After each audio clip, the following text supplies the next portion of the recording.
Nah, teman-teman, pada kesempatan kali ini ya, saya hanya menjelaskan perbandingan ketika kita jualan pada 3, 2, atau 4 tahun yang lalu ya dengan sekarang. Nah, ini depan kita adalah tepung terigu. Pas kebetulan kita menggunakan cakra kembar ya.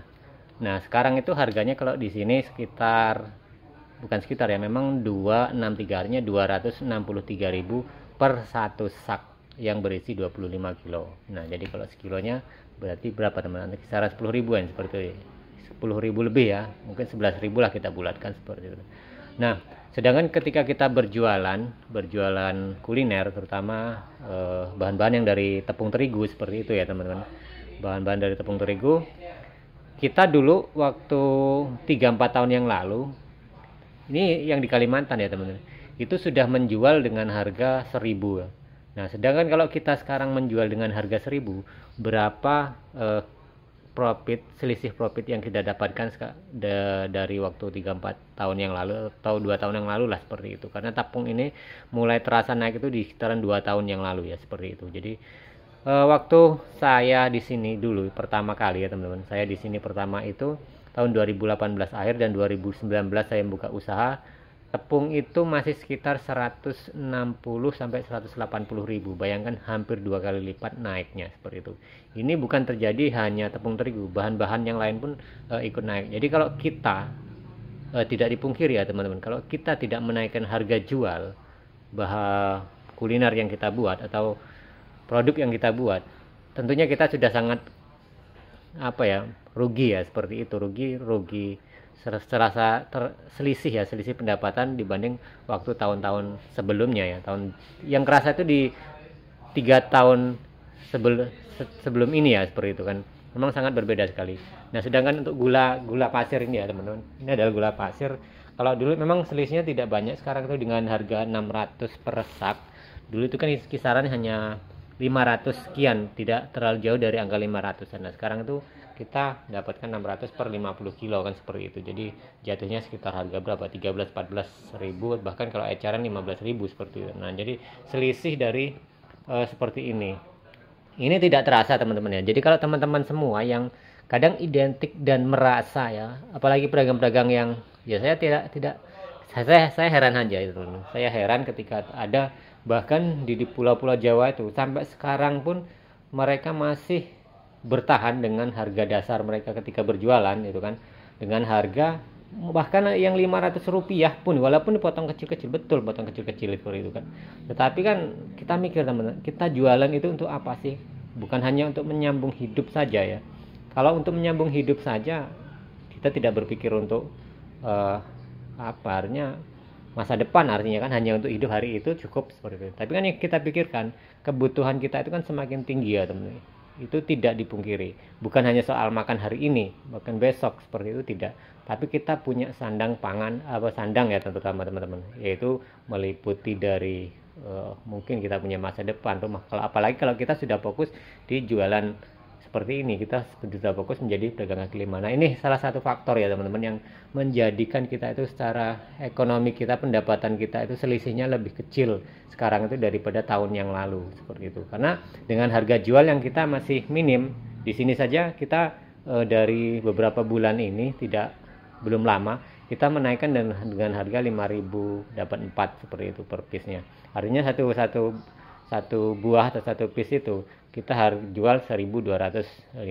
Ini menurut saya sebenarnya masih sangat belum belum, kalau dibanding tahun-tahun yang lalu belum ideal lah seperti itu. Tapi karena kita menimbang masyarakat pun sekarang itu kan tidak konsumen kita pun tidak menyadari akan hal itu ya teman-teman, bahwa perbandingan bahan yang kita gunakan itu harganya lebih tinggi pada saat ini seperti itu. Jadi itu salah satu yang kita pikirkan teman-teman ya. Jadi kalau kita sebagai pedagang kaki lima, kemudian kita identik dengan harga murah jualan supaya laris, menurut saya itu kurang tepat. Jadi kita harus berpikir ulang, karena hidup kita bukan hanya cukup untuk hari ini, hari esok, tapi di masa yang akan datang kita pikirkan. Belum tentu karena jualan hari ini laris, besok laris, bukan seperti itu, belum tentu. Dan tahun berikutnya kita tidak tahu, namanya kehidupan kita tidak ada yang bisa mengira-ira teman-teman.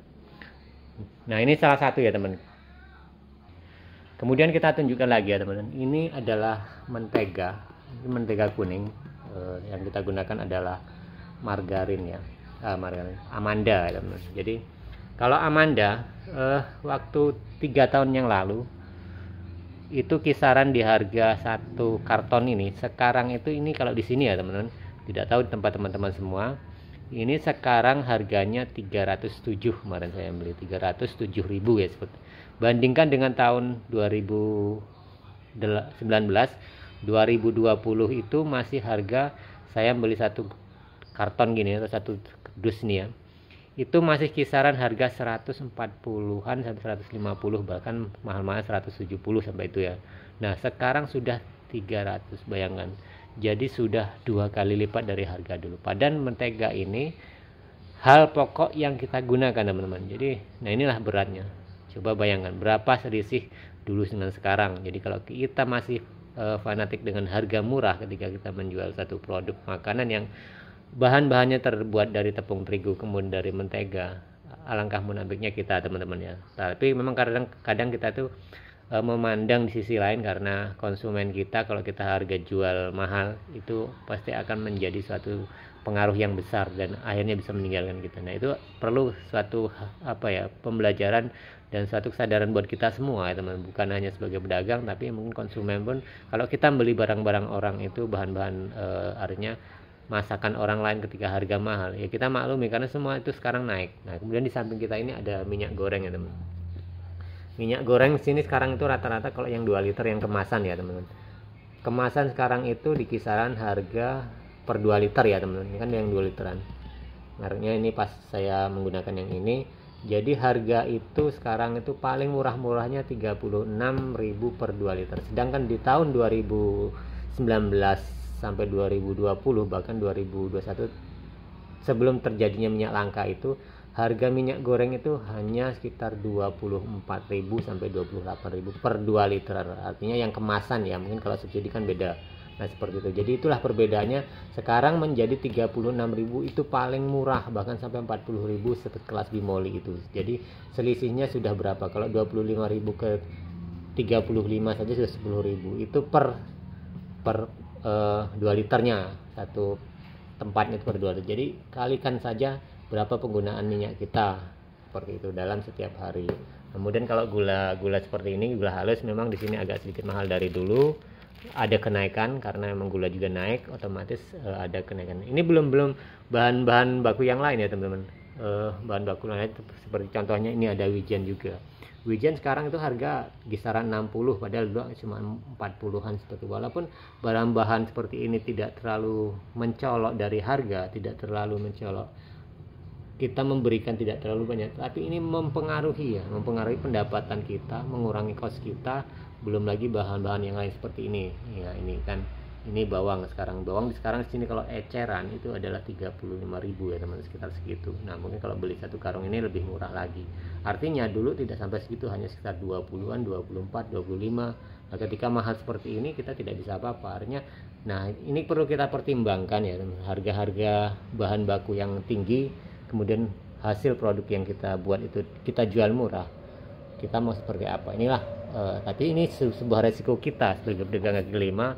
Walaupun kita punya keuntungan tapi tidak sebanding dengan seperti yang dulu. Artinya seperti itu. Saya memberikan ini adalah satu penjelasan pada teman-teman semua agar memikirkan bahwa usaha itu tidak hanya dipakai untuk hari ini tapi berlanjut ya teman. Jadi inilah salah satu indikasi kita mengalami suatu hal yang penurunan secara harga jual kita, kemudian keuntungan kita ya teman, otomatis berpengaruh pada pendapatan kita kan seperti itu. Oke teman-teman, jadi itu sekilas tentang mahalnya harga-harga bahan baku yang kita buat, dan ini menjadi suatu